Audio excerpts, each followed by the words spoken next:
You don't negotiate your mortgage rate. You don't vote on it. You don't even see it being set. It's decided in an auction most people don't know exists. An auction you're not invited to, but you still pay the bill. Right now, this matters more than it has in decades. Mortgage rates didn't rise because banks got greedy. They rose because something very quiet broke its rhythm. Here's the setup. Imagine you're buying a house. You sit at a desk. You sign papers. The bank gives you a number, 6%.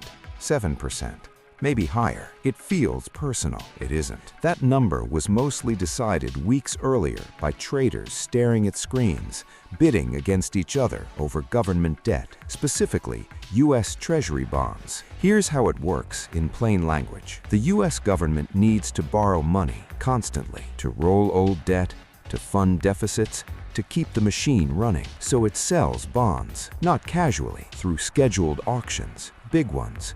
Hundreds of billions of dollars. Primary dealers, banks, funds, foreign governments, they all show up and bid. And they're not bidding on patriotism. They're bidding on yield. Higher yield means better return. But higher yield also means the government has to pay more to borrow. Here's the key connection most people miss. Mortgage rates don't follow the Fed directly. They follow long-term Treasury yields, especially the 10-year. Because mortgages last decades, so lenders price them off long-term government debt plus a margin. When Treasury yields rise, mortgage rates rise. No debate, no mercy. Now what happens in the auction? If demand is strong, investors accept lower yields. Rates stay calm. If demand is weak, the government has to offer higher yields to attract buyers. Rates jump. No press conference, no headline alarm, just math. Recently, demand has been quietly changing. Foreign buyers have pulled back. The Fed stopped buying and started shrinking its balance sheet. Banks are more cautious, so the auctions get thinner. To compensate, yields rise. And suddenly, your mortgage is a full percentage point more expensive.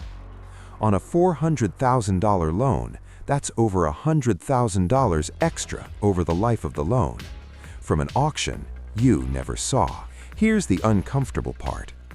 This system isn't designed to care about affordability. It's designed to clear debt. If the government needs buyers, the price adjusts until someone shows up. That's the auction's only job. There's irony here. The safest asset on earth sets the price for one of the riskiest decisions in your life. And when confidence wobbles, even slightly, housing feels it immediately. The hype says rates move because of Fed speeches. Reality says they move because bond buyers quietly demand more. Zoom out and the stakes get bigger. As debt grows, auctions get larger. Larger auctions need more buyers. More buyers demand higher yields.